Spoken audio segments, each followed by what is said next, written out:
A gente tem um convidado hoje bem especial para falar um pouquinho, para compartilhar um pouquinho do conhecimento a respeito, né, do uso do papel, né, da importância da motosserra no manejo de florestas como um todo, né? Pode ser manejo florestal de uma mata nativa, pode ser oriundo de um reflorestamento, um plantio de pinos, eucalipto, e por aí vai. Pode ser questão também voltado para arborização urbana, né, em área rural, área urbana e por aí vai.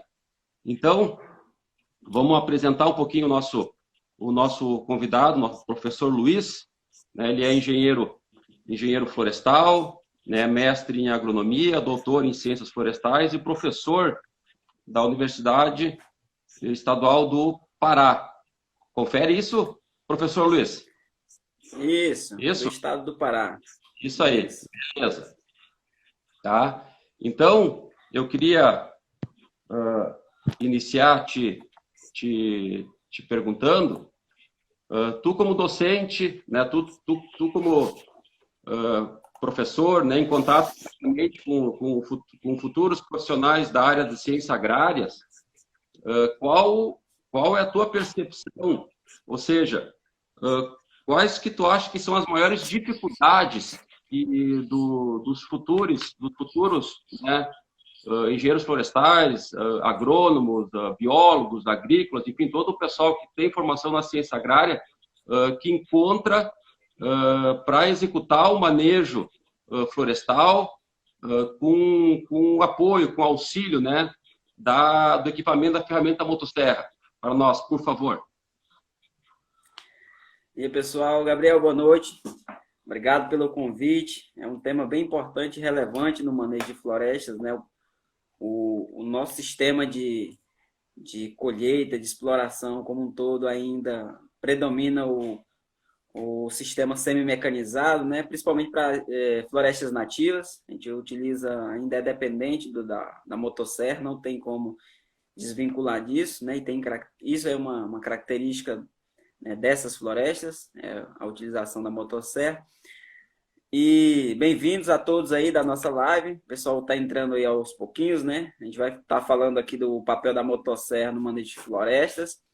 Então, pessoal, é o seguinte, com relação à minha percepção, né, Gabriel, você perguntou com relação aos alunos que saem da universidade, como que eles se veem no mercado de trabalho quando se trata dessa ferramenta. Bom, isso é uma questão bem interessante, porque isso depende muito, né, do contato que o aluno teve com essa ferramenta durante a sua formação. A gente sabe que diversas universidades têm centros de treinamentos, né, do uso da motosserra, e outras não. Então, eu vou falar, por exemplo, uma característica das universidades que não tem, por exemplo, centro de treinamentos do uso da motosserra. Então, você imagina se não tem um centro na universidade, o aluno passa aí durante 5 semestres e ele nunca teve contato com uma motosserra. Isso, né, através de um curso ofertado dentro da universidade. É lógico que muitos alunos eles têm contato com essa máquina, mas de forma não profissional, né? Lá no sítio do pai, às vezes o pai tem uma motosserra, então ele, através do pai que já mexe na motosserra, ele também começa a mexer na motosserra e opera a motosserra, digamos assim, passa a trabalhar com essa motosserra, mas nada dentro do profissional. Então, nossos alunos hoje, a grande parte deles sai sem um mínimo de conhecimento de uma das ferramentas que é uma das mais importantes no manejo de florestas, principalmente nativa. Quando se trata de manejo de árvores, né? Por exemplo, na arborização urbana, podas, a gente tem aí uma série de máquinas, que o princípio dela é a mesma da motosserra, né? Tem o sabre, tem corrente, só são adaptadas para podas, por exemplo, mas que tem o mesmo princípio. Mas, no geral, os alunos eles acabam saindo da universidade sem nenhum conhecimento, não sabem sequer os princípios de funcionamento dessa máquina. Não sabe como ligar, não sabe o que é um pistão, não sabe o que é uma vela. não sabe, por exemplo, qual é o combustível que se utiliza, quanto se utiliza só gasolina, se mistura com algum outro aditivo, né? Isso a gente vai tratar, eu creio que a gente vai tratar um pouquinho à frente, vai falar aí dos componentes, mas é isso. Então, nossos alunos, eles basicamente não têm muito contato com essa ferramenta durante a graduação. Agora, aquelas universidades que têm sim o centro de treinamento, por exemplo, algumas universidades têm centros de treinamento da Steel, né, da Husqvarna e outras marcas, mas essas, principalmente, essas empresas estão mais presentes, eles acabam tendo cursos, né, são cursos curtos, né, cursos de manutenção, operação, e acabam pelo menos saindo com algum conhecimento prático e também o teórico dessa máquina. Eu falo o que tu falou agora, professor, eu assino embaixo porque foi uma dificuldade muito grande, né, que eu tive logo depois da minha formação, né? Então, né, eu como engenheiro florestal, eu também tive muito pouca informação, né, muito pouco conteúdo teórico, né, e menos ainda prático acerca, né, de tu manusear corretamente o equipamento, né? Então, eu lembro que quando eu saí da universidade ali da UFSM, aqui em Santa Maria, Universidade Federal de Santa Maria, eu me formei, eu fiz mestrado em manejo florestal e surgiu uma oportunidade para mim daí trabalhar, né, logo depois da conclusão do meu mestrado, que foi diretamente no acompanhamento das equipes que fazem manejo de árvores, né, em redes de distribuição de energia elétrica, né? Então, pouca informação, né, mas naquela fissura, né, de começar a vida profissional, né, e fui, né? Só que eu me deparei com um mundo profissional, digamos assim, que eu não tinha muito conhecimento, não tinha muita informação, né?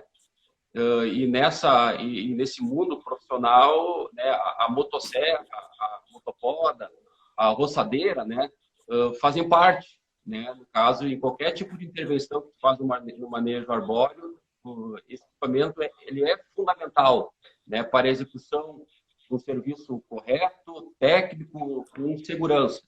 E eu não sabia nada, eu não sabia nem ligar a motosserra, né? Eu não tinha informação alguma sobre esse tipo de equipamento. E o pessoal lá, né, os meus funcionários, onde eu era responsável, né, os meus colaboradores, ficavam me questionando, né, e aí, como é que afia, como é que faz, e eu me senti incomodado com isso. Como assim, né, eu formado, eu engenheiro, não vou saber mexer na motosserra, né, não vou saber passar uma informação do equipamento, né? Então, isso aí começou, digamos, me incomodar, me deixar chateado, né? Como assim eu não consigo, não sei? Como é que eu não posso ajudar? Então, a partir daí, eu comecei a buscar informação, digamos assim, na prática, né? Então, eu fui atrás de livros, de manuais, enfim, e tive a oportunidade, nesse meio tempo, de fazer curso na Steel, de fazer curso na Husqvarna, eu fiz minha especialização em gerência do trabalho. Então, toda essa parte, esse conhecimento técnico que eu adquiri, né, compilado, né, digamos, reforçado com o meu conhecimento prático de acompanhamento das equipes, né? Então, isso eu vi que faltou, né? Essa informação, por exemplo, na universidade. Por exemplo, nós tínhamos a disciplina de biometria, a disciplina, por exemplo, de dendrometria, prática florestais, civicultura, né? Então, tratos e métodos civiculturais. Então, são todas atividades, né, que além de tu aprender a fazer cálculo, estimar volume, né, digamos, estimar a produção, né, de tanto em tanto tempo, tem que se cortar uma árvore, né, para fazer esse estudo. E nós, em nenhum momento, a gente teve essa possibilidade. Eu não sei como é que isso está hoje, né, mas sempre que eu tinha que fazer algum corte numa árvore, numa prática, por exemplo, era um funcionário da universidade que fazia isso para nós, né? Então, isso eu senti, né? Eu vi que faltou, né? Faltou e eu aprendi isso, digamos, na prática, literalmente na prática, né? Por uma necessidade, digamos, profissional, né? E eu não sei como é que isso é hoje, né? Tu já relatou, né? Aí no teu, né? Digamos, no exemplo aí da tua universidade, mas não sei se isso ainda faz parte das demais universidades, ainda tem o curso de engenharia florestal, né? Que lida diretamente com a questão. Mas lá no início dos anos 90, no início dos anos 2000, nós não tínhamos essa, digamos, essa prática com o equipamento em si, né? E eu vejo o quanto isso faz falta, né? Faz muita falta, porque assim como a gente usa o carro, né, para se deslocar, para fazer nossa atividade, né, a gente usa a motosserra para executar a nossa atividade, por exemplo, de manejo de árvores, né? Então, quem é operador, né, quem é responsável por equipes de manejo, né, quem coordena equipes onde há necessidade do equipamento, eu tenho certeza que também não foi fácil, né, absorver, adquirir esse conhecimento. E Gabriel, só para que eu entenda um pouquinho, então, aí, para os pessoal, né, que maneja ou deseja trabalhar com essa ferramenta, que é a motosserra, e lógico, a gente quando se forma como engenheiro florestal, agrônomo ou qualquer outra engenharia aí, né, das agrárias, a gente geralmente segue para outros campos, né? A gente não se vê como engenheiro florestal manejando motosserra, ou seja, você diz, não estudei 5 anos para pegar no cabo de uma motosserra, ser peão, digamos assim, né? Nesses termos. Eu queria que tu explicasse a tua história aí como engenheiro florestal, né? Então, pelo que eu entendi, tu abriu aí uma empresa, trabalha numa empresa que tu coordena a parte de manejo de árvores, né? Com a motosserra direto ali, tu tá à frente das equipes. Então, dá para tu explicar essa parte aí de transição florestal, né? Academia, foi para o campo foi para campo trabalhar diretamente com a motosserra. Isso é algo que é rentável, né? Os alunos podem ver como uma forma de abrir uma microempresa. É algo que dentro da engenharia florestal traz retorno, dá para investir. Explica aí para a gente aí. Pois é, então, professor, na verdade, a motosserra, né, ela entrou, digamos, na minha atividade profissional por acaso, né? Como a gente acabou de relatar, a universidade, né, ela não chegou nesse ponto de nos mostrar, digamos assim, os benefícios e o que nós poderíamos fazer com esse tipo de equipamento, né? Eu também jamais me imaginei sendo instrutor de motosserra, né? Então, se tu verificar aí, tu conta nos dedos hoje quem é que são os profissionais, engenheiros florestais, né? Engenheiros agrônomos ou qualquer outro profissional específico da ciência agrária e é instrutor específico, né, desse tipo de equipamento.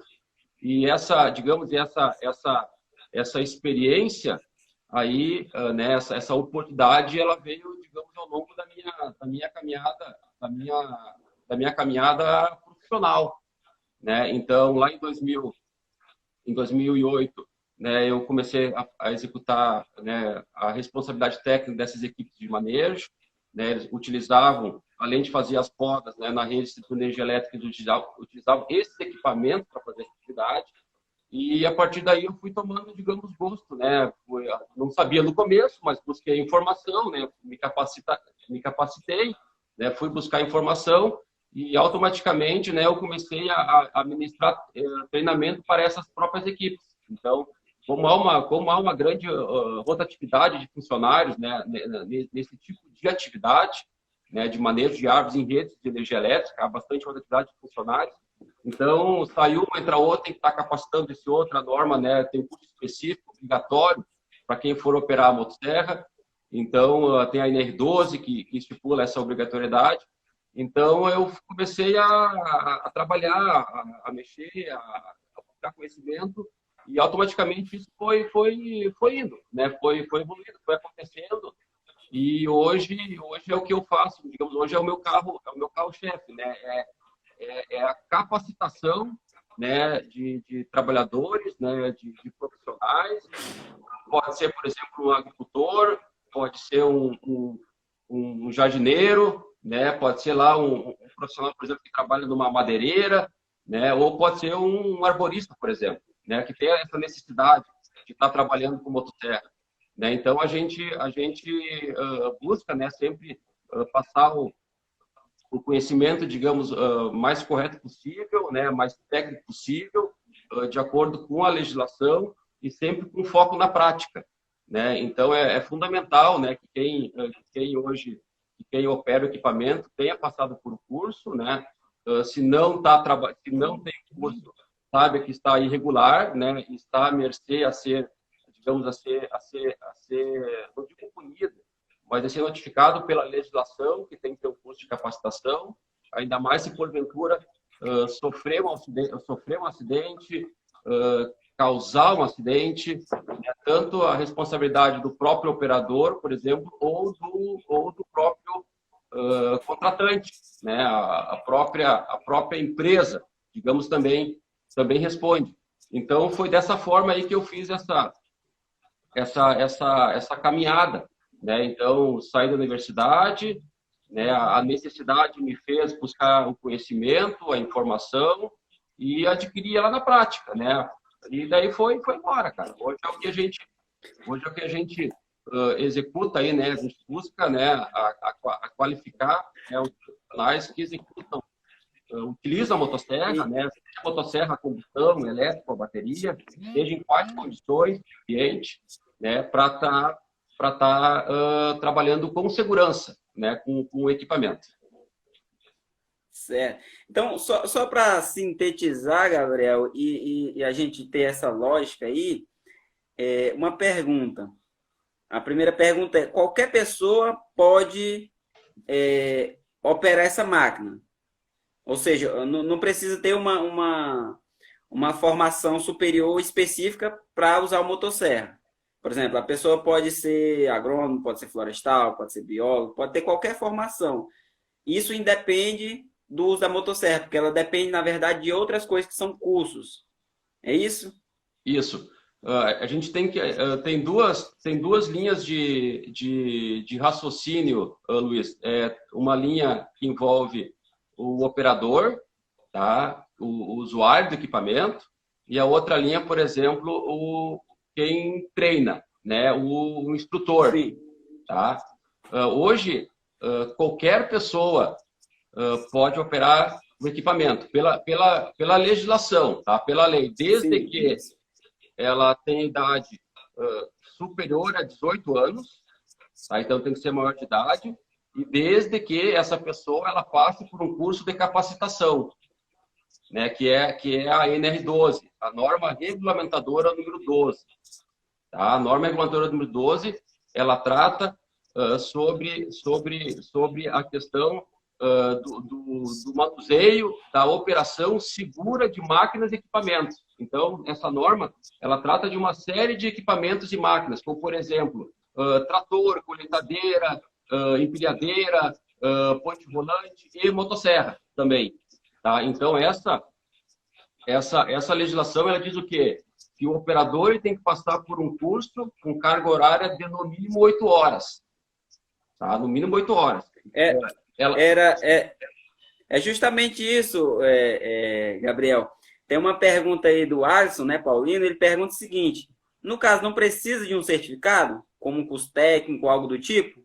Então, aproveitando a pergunta dele, que já estava entrando aí na resposta.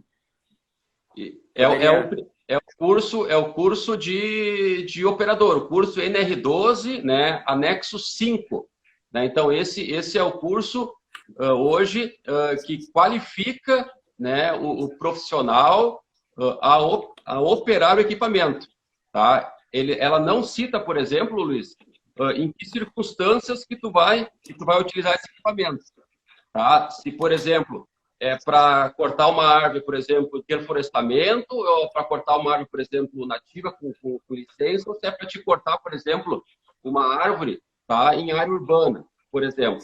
Tá? Ela diz o quê? Que quem for operar o equipamento, tá, tem que passar por esse curso de carga horária de no mínimo 8 horas. Tá? 8 horas. Só que a legislação, ela também não diz como é que tem que ser distribuída essa carga horária. Tá? Ela diz o quê? Essas 8 horas, elas têm que, né, elas têm que trazer o conteúdo que está no manual de instrução de cada uma dessas máquinas. Tá? Então, se vai ser 4 horas teóricas, se vai ser 4 horas práticas, tá? Isso é, digamos, isso é o instrutor, né? O contratante, a empresa que define, por exemplo. Tá? Certo. Gabriel, isso é interessante porque, assim, ó, ao meu ver, né? Ao meu ver, um curso para operar motosserra de 8 horas, ele é um curso bem básico, né? Ele é um curso onde você ali vai conhecer os riscos da atividade, vai conhecer o que é o sabre, vai conhecer o que é a corrente, vai conhecer o dispositivo de segurança. Mas em termos de operar com segurança a motosserra, né, no meu ponto de vista, eu não vejo que um curso de 8 horas capacite uma pessoa para tal. Não sei se a tua visão é essa e se esse acúmulo de conhecimento que tu teve, né, para operar essa motosserra e hoje ser expert nesse assunto e treinar outras pessoas, tu conseguiu também sentir as 8 horas foram suficientes para ti, ou tu, a partir dessas 8 horas, foi acumulando conhecimento, vendo a operação da máquina e foi se adaptando, né, digamos, e entendendo melhor os riscos da utilização dela? Então, na verdade, uma informação bem importante, Luiz, específico, né, digamos, para a área da engenharia florestal, por exemplo, né, e qualquer área, por exemplo, qualquer formação das ciências agrárias, tá? Por si só, a nossa formação, né, aquilo que a gente teoricamente vê no conteúdo, né, da faculdade, tá? Ela já nos habilita, tá, a ministrar o treinamento. Tá? Esse é um ponto de partida, tá? Mas agora, que nem a gente discutiu, né, um pouquinho anteriormente, né, e nós saímos da faculdade preparado para operar o equipamento, né?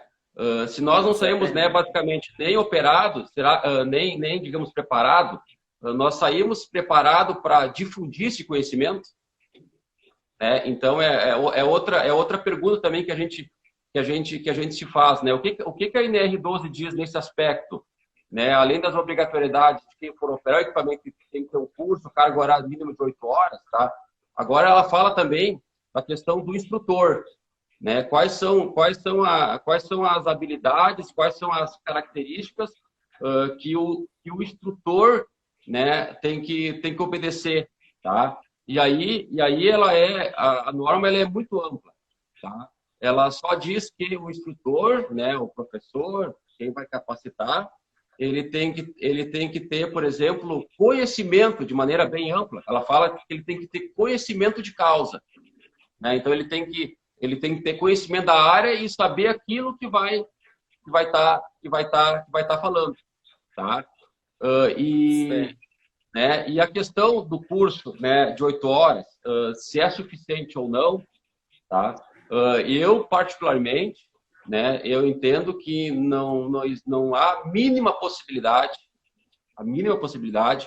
por exemplo, de tu passar rigorosamente aquilo, né, que eu julgo ser importante pela minha experiência profissional, pela minha experiência, né, de campo, né? Não há a mínima possibilidade de tu capacitar o profissional, né, um trabalhador, seja aquele inexperiente que está iniciando a atividade, que não sabe nem ligar a motosserra, ou seja aquele que já vem na lida na atividade, né, em 8 horas de tu passar todo o conteúdo, né, específico do assunto, né? Uma coisa, por exemplo, é tu falar dos EPIs, né?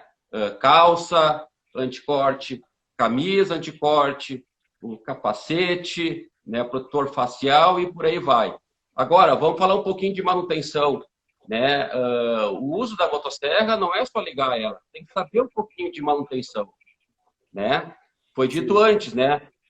Qual óleo que eu uso no combustível, na minha gasolina, né? Se eu usar o óleo 1 ou óleo 2, por exemplo, quanto eu diluo? Qual gasolina que eu vou usar? Eu vou usar gasolina aditivada ou gasolina comum? Né? Qual óleo de corrente que eu vou usar? Só só aí, Luiz, tranquilamente. Olha, é 1 hora de conteúdo. Tá? Certo. Então, E, Gabriel, aqui tem um segundo, ainda um questionamento, né? Que fala o seguinte, ó, no caso, vejo alguns operadores de motosserra com sabre enormes. Para aves grandes, há alguma condição para este tipo de operação?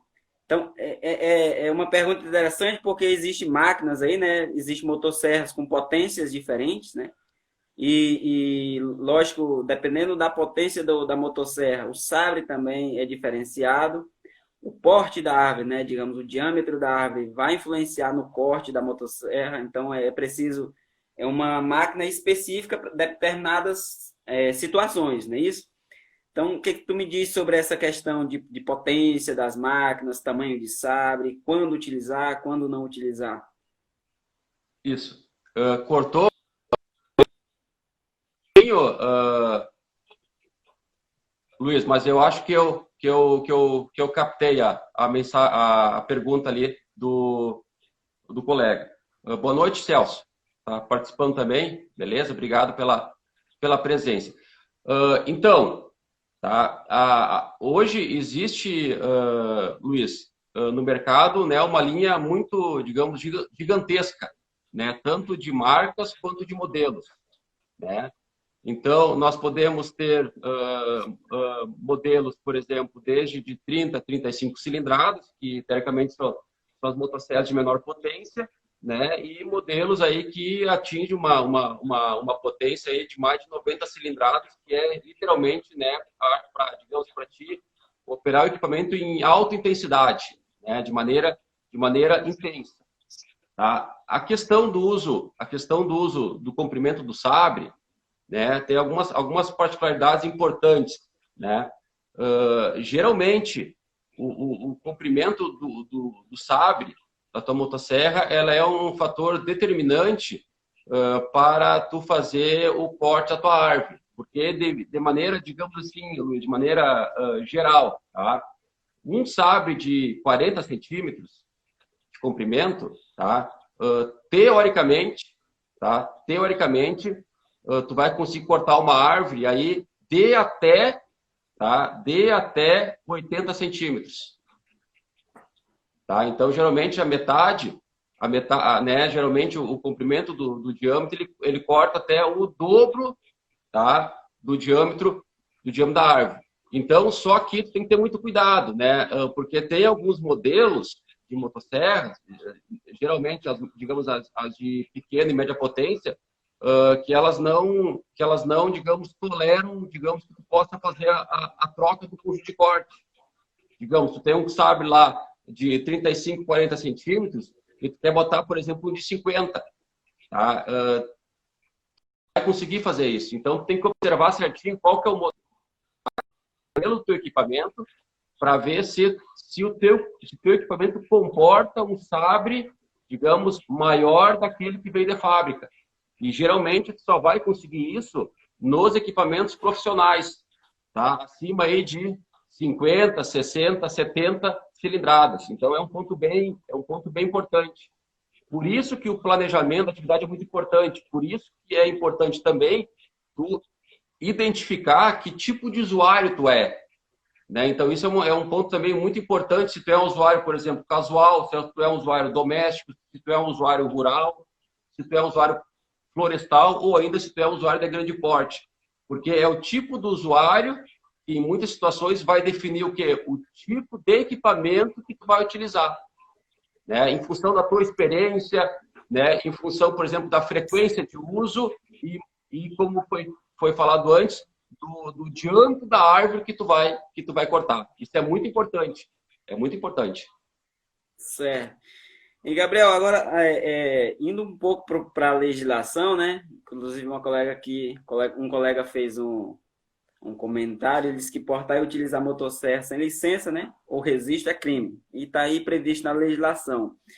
Tem 3 pontos que eu queria te perguntar. Existe a questão da compra, né?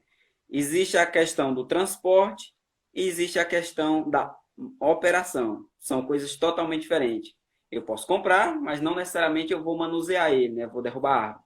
Eu posso tá transportando ele, mas não necessariamente nem foi eu que comprei, nem vou fazer uso dele, estou transportando. E o terceiro momento que é esse, a operação em si, manuseio da máquina. Para cada uma dessas fases, existe legislação específica, por exemplo, obrigatoriamente na compra, eu tenho que ter algum pré-requisito para comprar uma motosserra, ou qualquer pessoa com idade acima de 18 anos pode chegar na loja e comprar a motosserra, né? Esse é o primeiro ponto.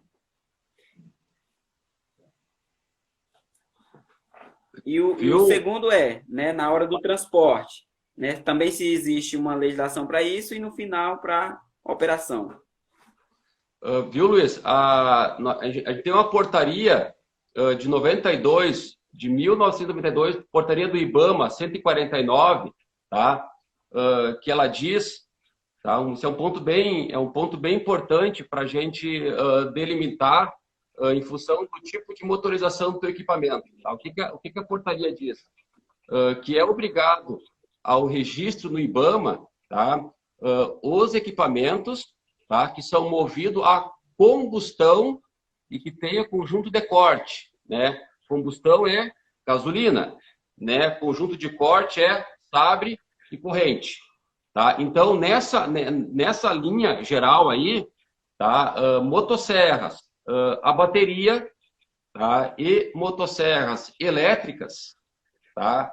À luz dessa portaria do IBAMA, tá? Não é necessário o licenciamento, tá? Não é necessário a obtenção da licença de porte e uso, tá? Então, por exemplo, quem tem hoje motosserra a combustão, né, que hoje é a maior, digamos, gama de modelos, né, desde modelos, digamos, casuais, né, em média de 30 cilindradas até modelos de grande porte, mais de 90 cilindradas, hoje é o que predomina esse tipo de motorização a combustão. Então, hoje, quem tem essa motosserra, por lei, tá, por lei, é obrigado, tá, ao registro dessa motosserra junto ao IBAMA, licença de porte e uso. Então, tu tem que fazer um cadastro da tua pessoa física ou da pessoa jurídica. Se a motosserra, por exemplo, é de uma empresa, então tem que fazer o cadastro dessa pessoa física ou jurídica, e depois que tu fazer o cadastro, tem que acessar lá o site do IBAMA, a tua área de login, onde daí sim tu vai inserir as informações do equipamento. E daí é marca, modelo, número de série e nota fiscal. Obrigatoriamente, essas 4 informações tu tem que ter no ato de fazer, digamos, o registro do equipamento. Essa licença, depois que tu inserir esses dados, vai ser gerado um boleto, tu vai pagar esse boleto, vai anexar o comprovante de pagamento e essa tua licença ela vale por 2 anos. Tá? Isso só vale para equipamentos a combustão. Tá? Se tu for pego, tá? Utilizando esse equipamento, tá? No ato, no flagra, tá? Cortando uma árvore, independente da espécie, independente da localização, e tu não tiver esse documento junto com o teu equipamento, é crime ambiental, tá? Foi como o André colocou para nós ali, tá? É crime ambiental, tá? O que acontece? Tá? O transporte da motosserra, tá? Não é crime ambiental. Então, por exemplo, se tu tá numa rodovia aí no Pará, por exemplo, eu aqui no Rio Grande do Sul ou em qualquer outro lugar aí no Brasil, seja rodovia federal, estadual ou até dentro da cidade, tá? Se te pararem o veículo, o caminhão, por exemplo, tá? E for verificado que lá na parte interna desse veículo tem a motosserra e tu não tem a licença, por exemplo, tá? Eles podem, no caso, o quê? Isso é uma infração administrativa, tá? Eles podem te tomar a máquina, tá? Eles vão te tomar a máquina e vão encaminhar ela, por exemplo, para o juízo, para o fórum aí do município ou mais próximo, e daí sim o juiz vai te chamar, ou a juíza vai te chamar para te ver como é que tu vai rever tua motosserra, tá? Mas não é crime ambiental, tá? Hoje, o que a legislação hoje diz, né, de crime ambiental para motosserra, né? É pagamento de multa, né? E ainda prisão, tá? Então, só para ficar claro, o uso do equipamento é crime ambiental, tá? O transporte não. O transporte é infração administrativa. Tá bem? Certo. E no caso da compra, só para eu entender bem, a compra ela fica vinculada a que documentação? Ou melhor dizendo, qualquer pessoa pode chegar lá e comprar. De quem é a responsabilidade na hora de fazer compra e venda? Eu, como comprador, tenho a responsabilidade de registrar essa máquina posteriormente, lógico, mas e o vendedor? Ele não tem nenhuma responsabilidade sobre isso? Ele pode pegar as suas máquinas, né, e vender, e a partir da venda ele já perde a responsabilidade sobre ela, e a partir dali o comprador é que tem todas as obrigatoriedades quanto à documentação. Como funciona isso? Poderia... Isso. O que acontece, Luiz? Quando a gente vai adquirir uma motosserra, né, a gente recebe o nosso certificado de garantia, né? O que é o certificado de garantia? Digamos, é um documento, uma folha normalzinha lá, onde tem os dados, por exemplo, do teu equipamento, né? Tem os dados, por exemplo, pessoais do comprador, se é pessoa física ou pessoa jurídica, tá? Tem lá um questionáriozinho para te responder qual a finalidade do uso que tu vai dar para o teu equipamento, se é para uso agropecuário, florestal, industrial e assim por diante, tá? E minusculamente no meio dessa folha tem várias frasezinhas bem minúsculas que traz uma série de obrigações tanto para o proprietário no momento da aquisição e também para o vendedor, para a concessionária, para o representante que está te vendendo, tá? Então, por exemplo, no momento da compra, tu tem que receber a entrega técnica e lá vai ter que dizer, por exemplo, que o vendedor vai ter que te apresentar, por exemplo, os dispositivos de segurança, né? Que são os elementos obrigatórios que tem que estar presentes na máquina, né? Para dar, digamos, proteção ao operador durante o uso. Assim como o carro, por exemplo, tem que ter o freio, né? Tem que ter o freio ABS, airbag, segurança. A motosserra também tem que ter uma série de dispositivos, né? Para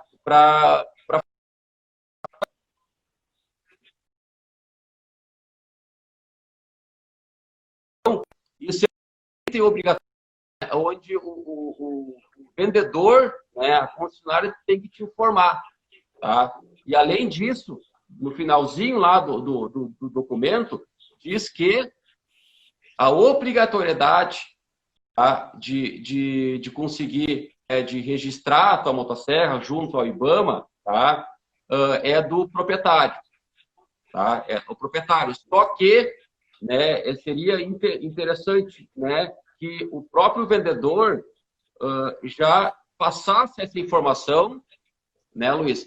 E dentro do possível, ele já fizesse o cadastro na própria concessionária.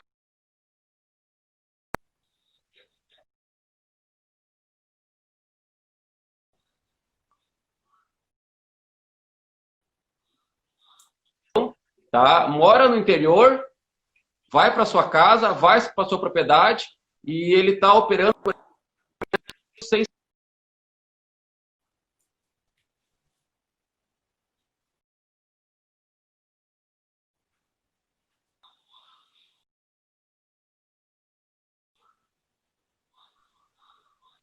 Luiz, tá? Estamos se vendo? Eu tô te vendo, deu uma cortada aí na tua fala, mas deu para entender. Tá? Não, mas só para dizer, tá? A obrigatoriedade, para a gente finalizar, né? A obrigatoriedade do registro, tá? Ela fica a cargo do proprietário, tá? Mas é importante, né, que a concessionária, o vendedor, o técnico que vai te vender, ele te ajude a fazer esse documento, tá? Isso é muito importante também, tá? Gabriel, tem um outro ponto interessante aqui, que é a questão. Todo mundo quer fazer um curso, né? Claro, se eu vou manusear o motosserra. Aí tem uma pergunta aqui do Fábio, né? Como é que ele faz? Ele pergunta como é que eu faço para fazer um curso de motosserra? Esses cursos são acessíveis, digamos, em toda cidade, geralmente tem um centro de treinamento, ou esses centros eles são muito restritos a algumas regiões, saberia dizer se ele pode fazer isso. Um outro ponto interessante, se ele poderia fazer o curso totalmente online? É obrigatório ter uma parte do curso que é prática? Essa das 8 horas, eu estou perguntando. Ele, em Uhum. algum momento, ele pode ser feito online ou ele obrigatoriamente tem que ter a parte prática? Isso. E Na onde verdade, fazer, né, que é a pergunta do colega. sim. Na verdade, o curso, né, ele é ofertado hoje, né, por algumas instituições, tanto por, né, algumas empresas, né, como também é o meu caso, tá? Então, na verdade, ele tem que se informar na região dele ali quem é que hoje é um prestador de serviço, né, que está apto, tem o conhecimento para passar, né, digamos, essa capacitação, tá? Então, só tem que ter o que eu digo assim, tem que ter muita atenção, tá? Para ele, né, digamos assim, investigar, né, ir a fundo realmente para ver quão sério é o profissional e o quão sério tem esse profissional ou empresa tem o conhecimento para passar essa informação, né, digamos, esse conhecimento da maneira mais assertiva. Eu entendo, né, que não tem necessidade, não tem a mínima possibilidade, né, de tu fazer um curso 100% à distância, 100% online, tá? Até que hoje tem a NR1, né, a norma regulamentadora número 1, onde ela trata, né, desses requisitos de capacitação, tá? Então, ela diz que os cursos que envolvam, por exemplo, o manuseio de máquinas, né, de equipamentos, obrigatoriamente tem que ter uma carga horária, né, digamos, reservada para atividade prática, tá? Então, tu pode fazer, digamos, conteúdo teórico, digamos, à distância, por computador, né, celular, mas obrigatoriamente no final, para conciliar essas informações, né, para fechar essas informações, há a obrigatoriedade, né, de fazer o curso com uma atividade prática presencial, tá? Então, assim, ó, eu não recomendo, né, digamos, buscar curso 100% online, até nem saber dizer se tem, tá? Por uma série de fatores, tá? Uma série de fatores. E eu pergunto assim, né? É, é viável tu saber cortar uma árvore vendo um vídeo? Né? É viável, por exemplo, É, tu sentir. é um ponto interessante esse. É um ponto interessante, Gabriel, porque eu opero motosserra, né? Eu sei dos riscos, eu sei que dependendo da potência da máquina, os riscos eles aumentam, né? Quanto mais potente a máquina, maior o risco, maior é o esforço físico, e tem toda uma questão ergonômica do uso da utilização dessas máquinas. Então, na verdade, como eu já coloquei meu ponto de vista anteriormente, eu creio que nem aquele curso de 8 horas, como tu bem colocou, ele é o suficiente, mesmo que seja na prática. Porque não é só você pegar a motosserra e ligar ela, né? Tem a questão que, além de operador da máquina, você tem que ter pelo menos conhecimento básico dos princípios de manutenção. Amolar a corrente, fazer a troca da corrente, troca de sabre, né? A questão do abastecimento, o motor, digamos, afogou, né? Como a gente chama. Qual é o princípio? Por que afoga? Por que ele não está pegando? Então, acho que o conhecimento básico de manutenção você tem que ter, né? Porque senão qualquer falha mecânica, digamos assim, na máquina, tu para teu trabalho, porque tu só sabe, na verdade, apertar o acelerador e empurrar numa árvore. Não tem nenhum outro conhecimento básico de manutenção.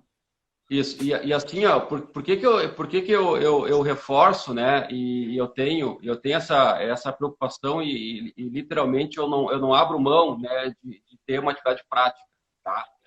Por que, Luiz? Olha só o dado, a informação importante: 40% dos acidentes fatais, tá? Fatais envolvendo, tá, a operação com motosserra é no momento do abate, é no momento da supressão, é no momento do corte da árvore, tá? Ou essa árvore ela atinge o próprio operador, né? Quem está junto ali do equipamento, quem está junto à árvore, né? Ou essa árvore, ao ser derrubada, né? Ela vai para o local, por exemplo, onde tem algum membro da equipe ou tem um curioso, assistindo, tá? E daí é acidente fatal na certa. E daí eu te pergunto assim, ó, como é que, né, como é que tu vai se sentir o operador, né, o aluno?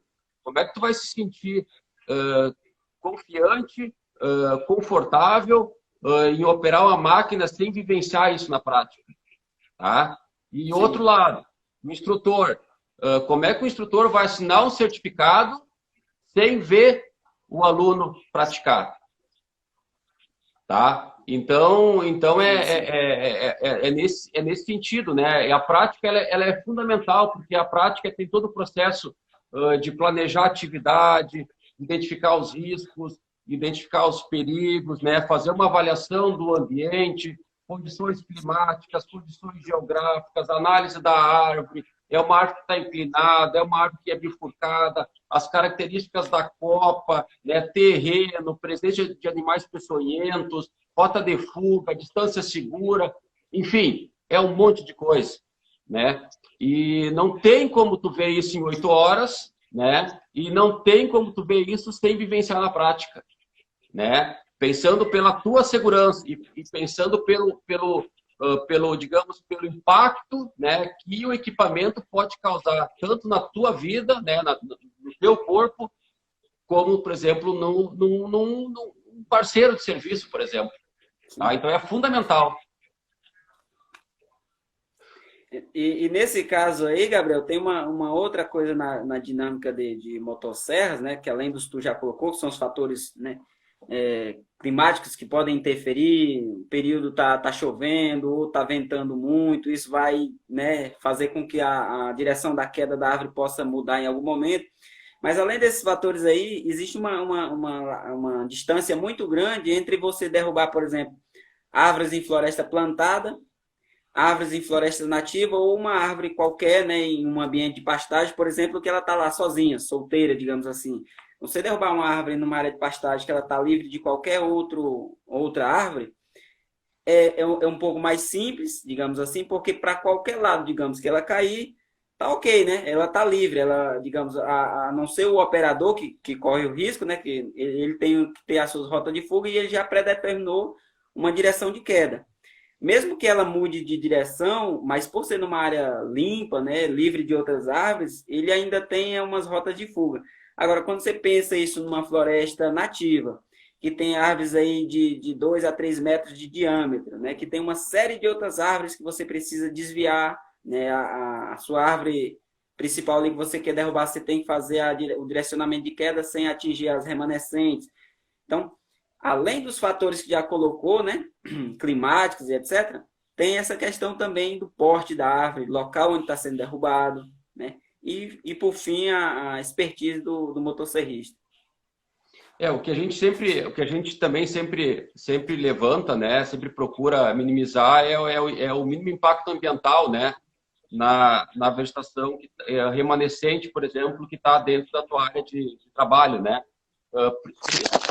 Principalmente, opa, caiu aqui, principalmente em árvores, em áreas nativas, né? Florestas nativas, né? Então, geralmente, quando dá aquela extração, né? Aquele manejo sustentável, né?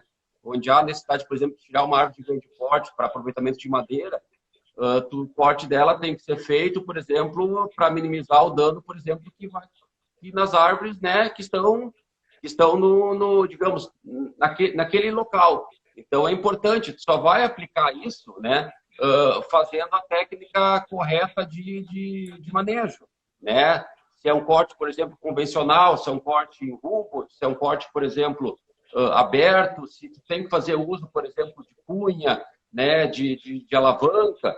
Então, acho que tem todas essas além do conhecimento, tu fazer o uso do equipamento correto, né? E das ferramentas auxiliares para sempre buscar o quê? Sempre buscar o mínimo impacto ambiental, né? No ambiente. Isso. Eu tenho acompanhado em algumas aulas práticas, Gabriel, algumas áreas aqui que fazem manejo florestal sustentável na região norte, né? Algumas empresas. E eu fazendo aulas práticas, eu consigo perceber que hoje tem uma grande terceirização das equipes, na verdade, né, que fazem o manejo como um todo, né? Antigamente, digamos aí, nos anos 90 até 2000, era muito comum a empresa ser única. Ela era responsável pela parte de inventário, a parte de exploração, parte de transporte e comercialização. Hoje as empresas aqui na região norte, em grande parte delas, elas estão terceirizando essa atividade. Então, quem faz o inventário é uma empresa, né? Às vezes quem faz a parte de exploração é outra empresa, transporte uma outra, e a empresa hoje, a dona mesmo da área, né, privada ali, ela está responsável só por comercializar.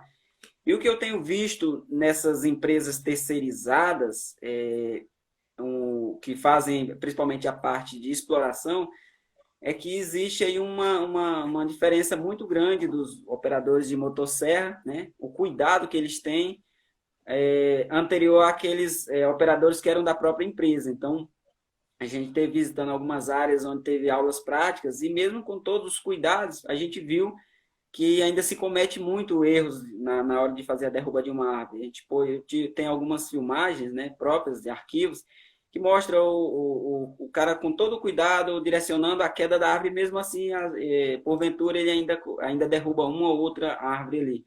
Agora, não dá para me afirmar, claro, se isso é uma questão da terceirização, as empresas estão menos, né, as pessoas que operam nessas empresas estão menos treinadas ou não. É uma coisa para se ver, né, no dia a dia e começar a fazer um estudo aí para ver o quão é prejudicial o manejo de florestas, né, quando você percebe dentro da manejo sustentável. Oi, Gabriel, tá me ouvindo? Voltou, tá? A internet é assim mesmo, né? Ao vivo é assim mesmo, né? É assim mesmo. Eu estava falando, né, agora no final da minha fala, eu estava falando principalmente dessa preocupação relacionada a você terceirizar o manejo, né? Você ser o dono da empresa, né? Fazer a comercialização, mas você terceirizar toda essa outra parte de exploração, colher, transporte, etc. A gente sabe, né, que a legislação ela funciona tanto para o dono da empresa como também a empresa terceirizada. Então, é responsabilidade de ambos esse manejo Sim. sustentável. Mas o que eu tenho visto é que em algumas empresas, né, essa preocupação da empresa terceirizada com o manejo sustentável não é tão grande. Né? Sim. São coisas que a gente vai aprendendo aí na prática. Isso, né, Luiz? Isso aí não é só um caso único somente da questão do manejo, né? Isso aí em qualquer atividade fim, né? Geralmente é mais barato, né? Geralmente é mais barato digamos, para o detentor, por exemplo, da concessão ou da empresa, terceirizar esse tipo de trabalho, né?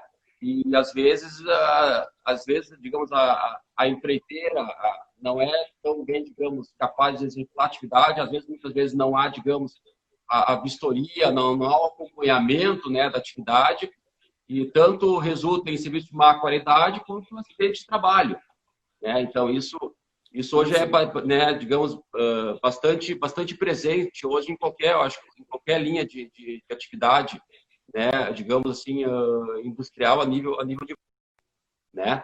Mas, Luiz, eu estou preocupado aqui que tá chegando aqui no finalzinho aqui da nossa live, para mim ter o, né, eu quero salvar ela para depois disponibilizar para quem não conseguiu. Aqui na quinta-feira que vem a gente vai estar com a Carla Baldini, né, uma bióloga doutora, onde a gente vai estar falando sobre a responsabilidade técnica, o papel do técnico, né, à frente das equipes de manejo de árvores, né, principalmente voltar na questão da segurança do trabalho. Luiz, então para a gente finalizar aí, tá? Eu queria te agradecer pela presença, pela oportunidade, por contribuir os futuros profissionais que vão entrar aí na linha de campo do manejo florestal como um todo e de uma maneira ou outra. Gabriel, eu que agradeço aí o convite, né? A gente já está partindo aí para os últimos minutos. Eu que agradeço o convite, fico à disposição aí para um novo evento. estar falando da possibilidade do curso, né? Vamos esperar essa pandemia passar aí para a gente ver essas possibilidades. Mas eu fico muito agradecido pelo convite, né? Agradecer ao pessoal que acompanhou a gente até agora. E estamos aí à disposição. Se precisar para a gente fazer uma troca de conversa, né? E no futuro, quem sabe, a gente fazer aí um curso presencial de operação, né, e manutenção de motosserras. Não, com certeza. Vamos programar sim. Tá certo? Agradeço ao pessoal aí que participou, que mandou perguntas, tá? Essa live ela vai ficar gravada a gente vai disponibilizar aí futuramente para o pessoal também assistir novamente aí. Tá bem? Tá, Luiz? Obrigado por hora, tá? E até uma próxima oportunidade. Abraço. Valeu, Gabriel. Então, boa noite a todo mundo aí. Em breve a gente se vê novamente.